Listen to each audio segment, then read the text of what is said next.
Yeah, wait.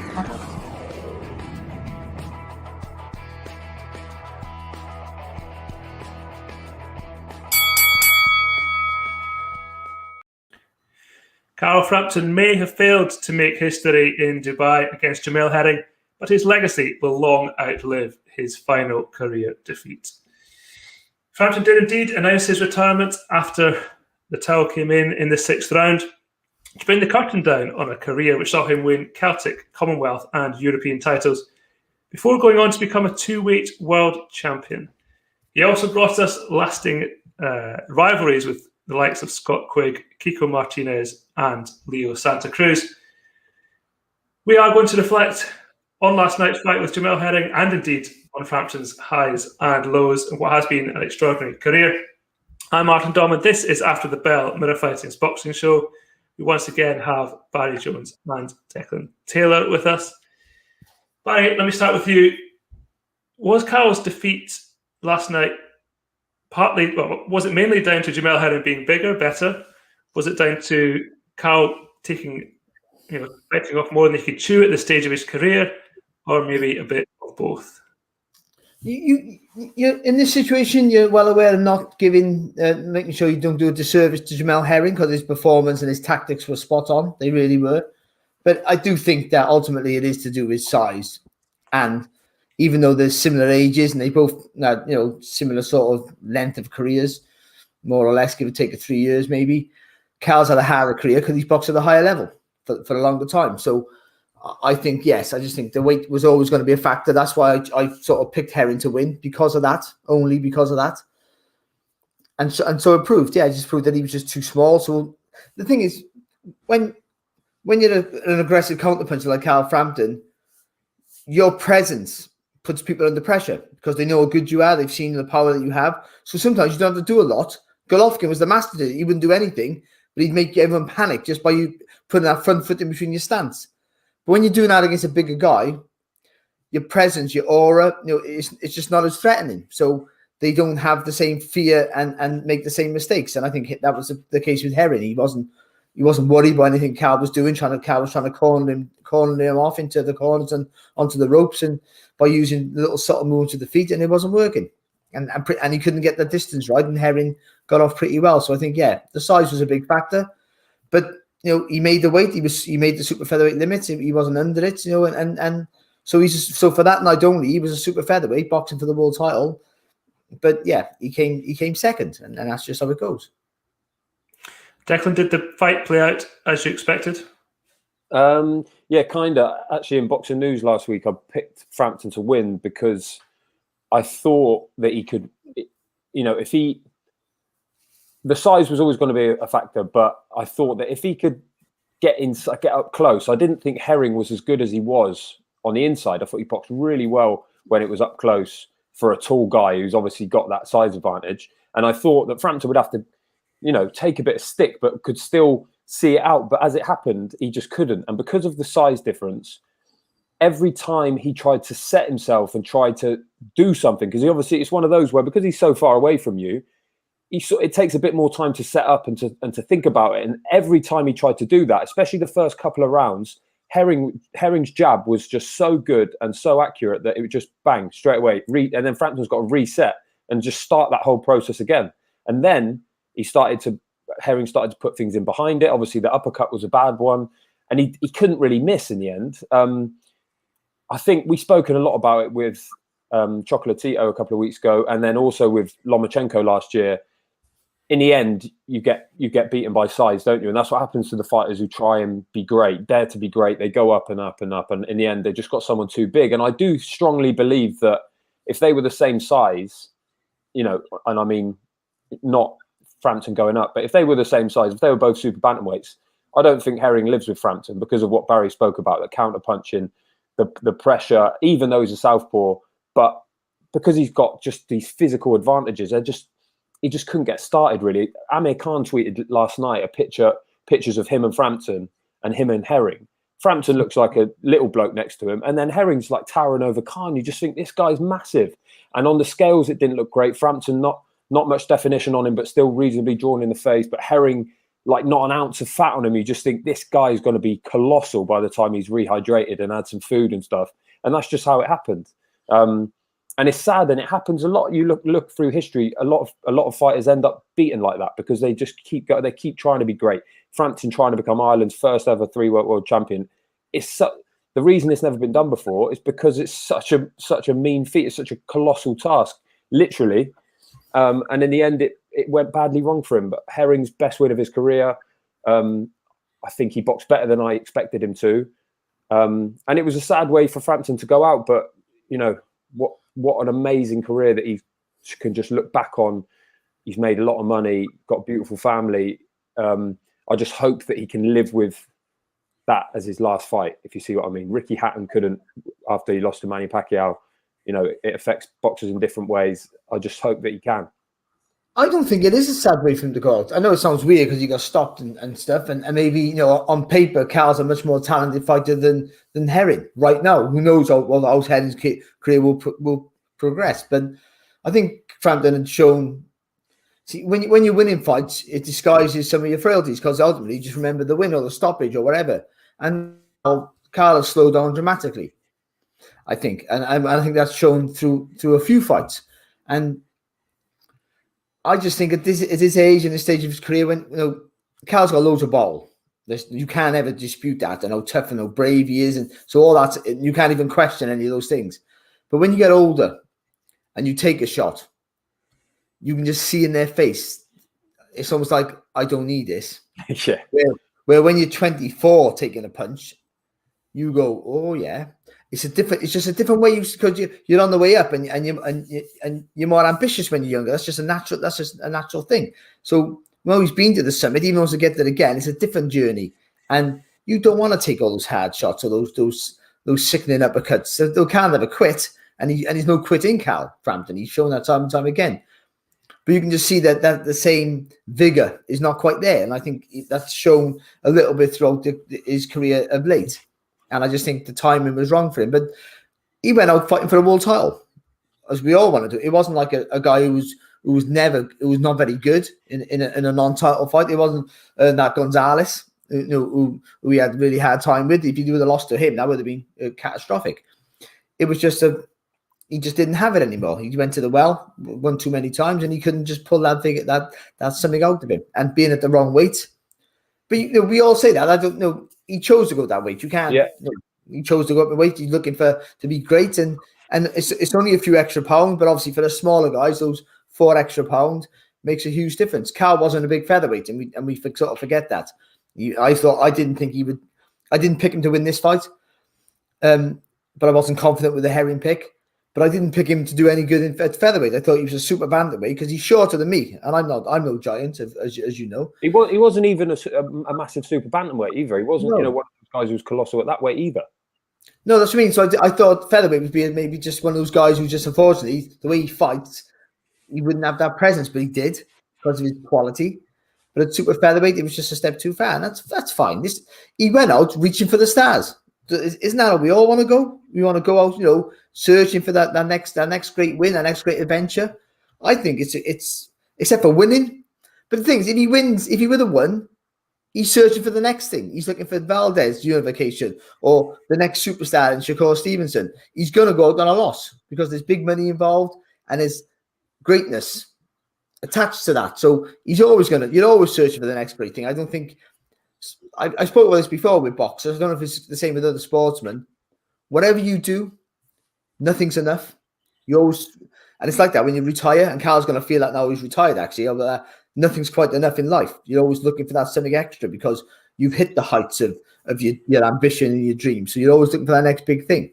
And I think to be as successful as Carl's been, you have that inside ambition where even though you're doing great things and everyone's telling you how great you are, you're always thinking, but I can do a little bit better.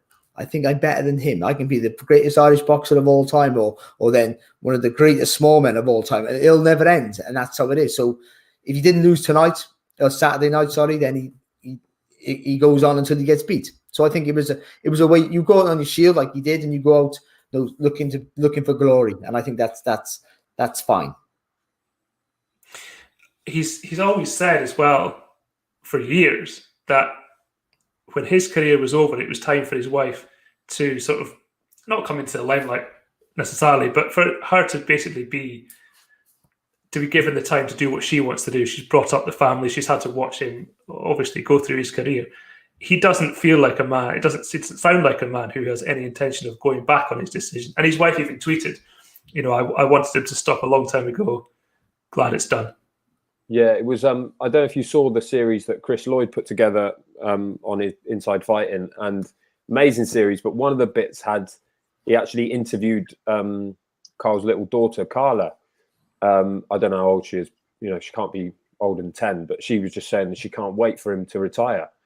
And that's going to be hard for him to hear, because it's like Barry said, you've got all of that, that you're sacrificing, and then at the end of it, you're just there getting punched hard in the face. It's not like he's doing something. He's doing all that to then do the hardest thing in the world. So I think you're right. I think that because he's got such a strong, foundation back home and things to do, and he appreciates the sacrifices that his wife's made for him, and that he's made money for them, and he's provided all of that was for them. So I think you're right that will then, he'll say, right, no, they've done their bit in supporting me. Now I'll stick to my promise, sort of thing. And he did. It's not like he was shy about coming forward about this being his last fight if he lost. And he's spoken a lot about retirement, which sometimes is a bad sign. I think you're absolutely bang on that. There's so much that he feels like he owes to his wife and to his kids, and that he really wants that time back. Just listening to him in the ring yesterday, heartbreaking. Him saying, I've missed them growing up, and that, never get that time back and stuff, which is true. But now it's his chance to go, actually, I've done my bit. I've made my name, my legacy, won world titles, made loads of money. Now it's, family time, which is, I think you're right. That will be the thing that keeps him from ever coming back. This is a bit of a naughty question, but I'm going to ask it anyway. So Carl said towards the end of his career, when he was with Jamie Moore and Nigel Travis, he was at his happiest, despite winning his world titles with Shane McGuigan. Somebody on Twitter said yesterday, if he'd still been with Shane McGuigan, he would have been able to get inside Herring's jab and do much more damage. Barry, do you agree? I don't. I'm not saying that Shane McGuigan's a better trainer than Jamie Moore, or vice versa, because you're only as good as your fighter. Ultimately, however good a trainer you are, the fighter makes you, and that's just a fact. I know trainers won't like to hear that, but that's just the truth. You can polish her, as they would say. I'll leave that gap out, but he's at the wrong stage of his career. You can't teach an old dog new tricks. I'll go through all these stupid sayings now, but you can't. I just think he's as good. You can't reinvent the wheel with him. He is what he is, Carl Frampton. Now you can tweak him a little bit, but his feet are not as fast as they used to be. So you can't get in the distance quick enough, like you could before. And that's just the way it is. And also that massive reach as well. The things that he uses to intimidate. What Carl Frampton does quite well is he reaches with that front foot, so he sits on the back foot, but he's stealing your space with the front foot, and then he slides in. And he's on you. You don't realise. How did he get there? It's like he's jumped on you, but he hasn't. He's doing subtle movements with that front foot, but you don't see it because he sat back. But that didn't work against Herring. It couldn't work. He tried it one time. He ended up over his front foot. And he got caught and wobbled. So it's just the size difference is too much. I don't think at this stage of his career any trainer would have helped him. There's things you could have done, of course, but Herring's working. And what Declan said, Herring was surprisingly good inside for a guy with really long arms. He whipped them in nice, and he did better body work than Cal. That sort of tells the tale of how Cal would have gone on if they were in close. So I don't think he could have done anything. It's just he was at the wrong end of his career. Not a brutal life changing career, but he had a hard career. He's been in really hard fights, especially lately. The last few years, the Santa Cruzes and the Quig was difficult-ish, and certainly the Warrington fight was an absolute hell of a fight for both of them. So they put miles on the clock, and sometimes you just can't dig in anymore. And I think that was the case. He couldn't find that extra gear, and if he did, Herring might have been too big and good for him anyway. And that's just how it goes. So I don't think anyone would have done any different. But the thing is, everyone goes searching for stuff now, and the thing with the internet now, with social media, there's always someone to blame, and there's no one to blame. The guy was better, and Carl didn't make any excuses. He was better than me on the night. humble as he is a fantastic fighter. He, as gracious as he is in victory, as humble as he is in defeat. You should be interviewing Herring, he said, because I know he was better than me on the night, and that was just how it is. How do you think you'd have got on against Carl? With me? With Declan Taylor. I think Declan would have a good chance because of the reach. Yeah, I reckon I could have kept him at range. I think again, Carl's has a little bit of a problem with because I'm a bit taller, and I was tall as Herring, but I'm a couple of inches taller, and my arms are a bit longer than his. But ultimately, I think Carl at his best and me at my best, then Carl beats me almost every time. That's fine because Carl was a fantastic fighter. You have to be honest about that, but he doesn't have it easy. But yeah, he probably would have known too much of me. I think he would have got inside me, and because I'm not a big puncher, he would have been willing to walk through some of those shots which he's shown before. And I think he probably would have worked me over. He wouldn't have stopped me, but I think he would have been probably a conclusive winner over points, if I'm honest. But I think I would have. But then, just to say it for the record, I think he would have walked onto one of the shots I hit Freitas down with, and he wouldn't have recovered. So can we say that instead and forget about the other stuff I just said? Carl was a fantastic fighter, one of Ireland's best. So for me to say that I would have beat him. Every fighter thinks he can win. You can go into a fight not thinking you can win, but I can sit back now and be honest about stuff and think he would have had an easy night, but yeah, he would have been too good for me. And I would, and again, like he was in defeat, I would have gone. I tried my best, and he was too good. I feel bad. I feel like you should feel sorry for me. I've just been beat by Carl Frampton, who I never fought. Declan, before we reflect on Carl's career, a word on Jamel Herring. He's 35. We all talk about Carl's age and Carl getting on a bit, but Jamel's older. He now has to either vacate or face Shakur Stevenson. He did mention Oscar Valdez, but presumably that can't happen. I think there's been mention of going back up to lightweight. Do you think, I guess he could retire, but presumably he'll have at least one more. Do you think he vacates and goes up? Yeah, I think he will. I don't think the Stevenson fight is realistic or practical because of the trainers and stuff like that. I think he's gonna vacate and go up to lightweight because there was talk of that anyway. He's obviously got the size to do it. He hasn't had that many fights, has he? Even though he's old. What was that? His 24th fight or something like that? Yeah. 25th.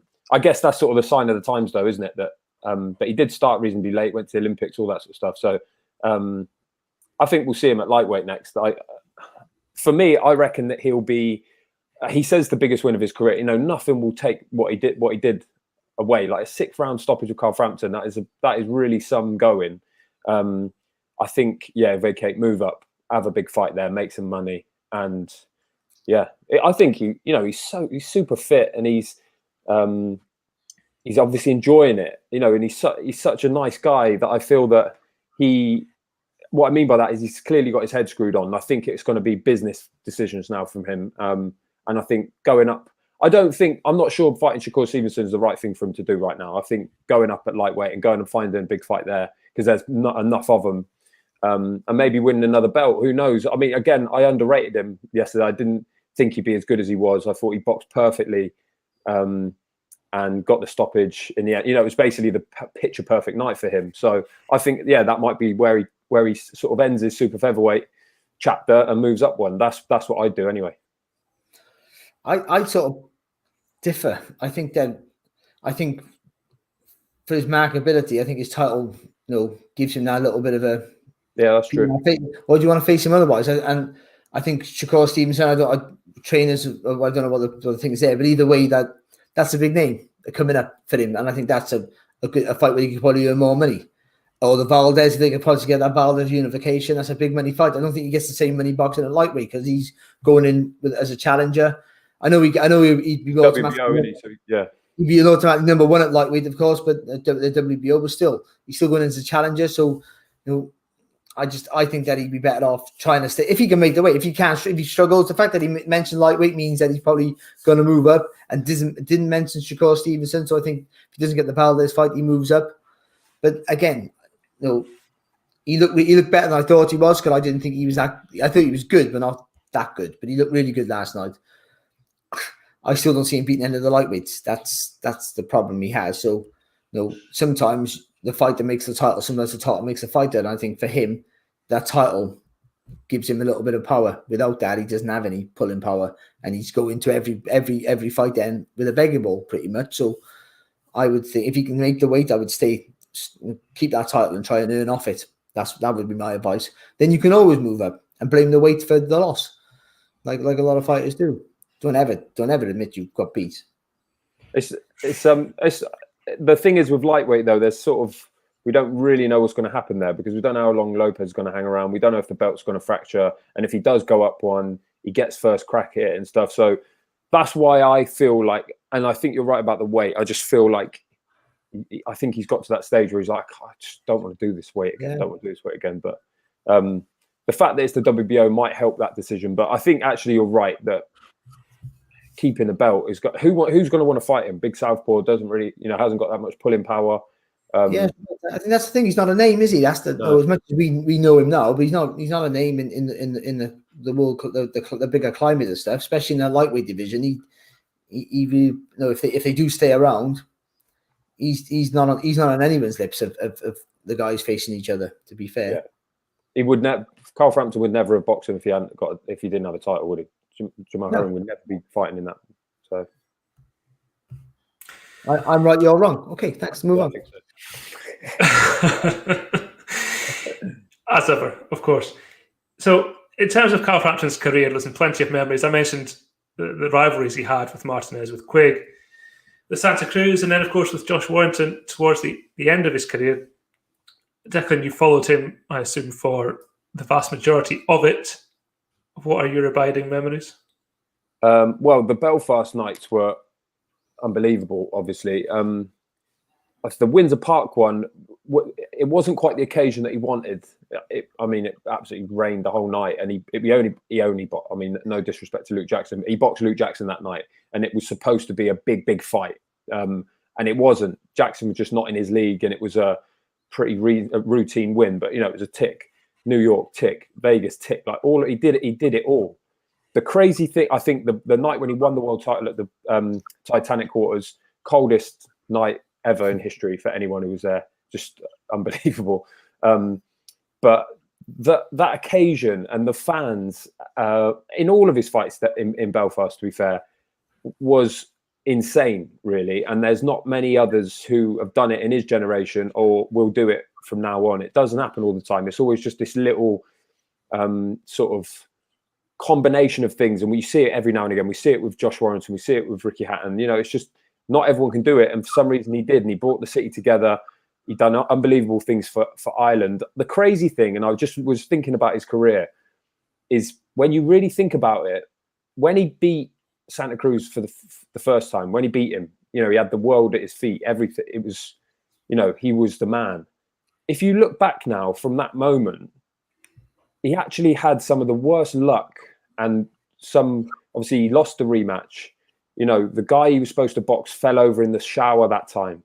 The ornament fell on his hand. He had mad hand problems. He had this unbelievable legal battle and dispute with people who had become like family to him, all going on in the background. It was just but even so, we still remember him as this great fighter who had this unbelievable career. But actually, he's been up against it for the last 5 years. Imagine he didn't, he had a bit of better luck and stuff. It's unbelievable what he managed to achieve amid such adversity. And I've got to say, as a journalist, one of the best boxers, one of the most media friendly, as much as a sort of lame term that sounds, but he really was such a good guy, such unbelievable integrity. He would never be a diva, anything like that. The mad thing as well, you just look on Twitter, and it doesn't happen very often. There's not anyone's got a bad word to say about him, and that just says it all. I think he'll be remembered far more fondly in a few years' time, which often happens with boxers. But history will look back on him as a great. He's definitely in the conversation for Ireland's best ever.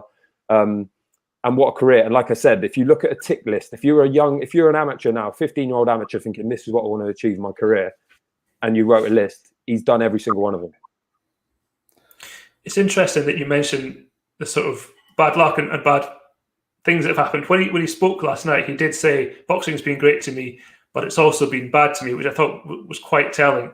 And perhaps that alludes to, well, certainly the court case, I'm sure, was very draining over several years. And you're right, the last few years have been up and down, let's say. I thought it was an interesting way for him to phrase it. Yeah, I think you're right that I'm not even sure it's just about litigation and the fact that it was draining and stuff. I think it was more the connection that he had with his old with the McGuigans, really. And we saw the documentary and stuff where he's at the wedding, that unbelievable bond that they'd forged over the years and what they achieved together and stuff like that. And as much as anything else, as much as the legal battle and everything else that happened with the finances and whatever else, it's all out in the open anyway. Just that feeling of loss and of disconnection and of bitterness and anger and stuff, just to deal with that as a human, I think is going to be tough. And then to do it as a boxer and have to then go and press on with your career and try and achieve again, it's just unbelievable trying to even contemplate what that must have done for him. And I think that's what he was getting at. But again, look what he said. He's like, boxing's been good to me and it's been bad to me. It's just like what he said in the ring. He's got an unbelievable view and perspective on things. And I think that showed in his interviews. And I think that's why he's going to be successful now that boxing's finished, or at least competing in boxing's finished. Whatever he does now is going to be success. I think people forget with boxers is you box from a kid. Most boxers box from a child. So it's always been a sport to you all your life. Even now, it's a sport. You can't get out your head inside it's a sport. People say, "Oh, it's a business, but they've learned that from people like Floyd Mayweather and stuff. It's a sport to you. So you've done it for the love and for the ambition and to win things and achieve stuff, and that's what it is. But when money comes involved, it soils it slightly, and it makes it a little more frustrating. And so you have a love-hate relationship with boxing. We all do. Every boxer you speak to, however successful they've been, have got a little hard luck story. Some, we just think the ones didn't earn loads of money, you've got the hard luck stories. But sometimes the ones who earn loads of money, like I said earlier on, nothing's good enough. So Carl thinking how good a career he had, and most of us would trade. Cut the limb off to have Carl's career, but he's thinking mine could have been better, as Declan said. If all those things wouldn't have happened, and you said, Martin, all those cases and things that have gone on wouldn't have stalled his career at times. He could have achieved more or achieved it earlier on. But he's had some great nights. That night in the Titanic Quarter, that was the walk from the hotel to that purpose-built outdoor arena that was built just for that fight was amazing. It felt like the whole of Belfast. They weren't. It felt like the whole of Belfast was walking with you. It was just unbelievable. It was freezing cold. I got to say, that night, Tony Bella was working for the radio. I was working for the TV. Tony Bella was working for the radio. He had a T-shirt on. It was so cold. It was June, man. It was so cold. Like, we were getting people from the trucks bringing coats in to put on us for commentary. It was so cold. And Tony Bella was there with a little skinny T-shirt on, just like it was like a summer's night. But it was, and I thought he was punch perfect that night. He was flawless in his performance. And to win a world title at home, he got some great memories. To pick that world title up in your home city is something we all wish we could do in outdoors and a stadium of your choice, which we obviously Windsor Park. They can go to America and box at a real good fighter like Santa Cruz and have a war and win. It's memories. The older he gets, the more he'll be fond. He'll remember it more fondly, and he'll slowly forget about the other stuff. He'll forget about all the bad stuff, which that sort of happens. But yeah, he's going to walk in. He knows the sport inside and out. He's a great talker. He's media friendly, as Declan said. You never hear anyone with a bad word about him. He's walking. I know BT really want him. So he'll walk into a job with BT. I wouldn't be surprised if he's doing their next show. So all this staying at home and then his wife have a life now is absolutely rubbish, because he's going to go on and do all this media stuff and he'll be busier than ever now. That'll be the difference. They all want him. He'll be doing this podcast next week and I'll be gone. And that's how it'll be. And listen, do you know what? He deserves it all, because he earned it the hard way. The people forget, as much as you've had success and earned lots of money, no one gets up at 5 o'clock in the morning for you running. No one takes the punches. Forget about the fight, in sparring, and all the injuries you have to train through and postponements and all the stuff that goes through your mind. No one else gets through that. You do it. So if you're successful through going through all that hardship, you deserve all the rewards after. I think people as well forget or underrate the Scott Quigg thing, because it's sort of because it was such a one-sided fight in the end, and it was such a comfortable victory for Frampton eventually. but that was huge at the time. I remember like that. The build-up was ridiculous. I remember just in terms of work, media work that I was getting, the interest from papers and from everywhere was colossal.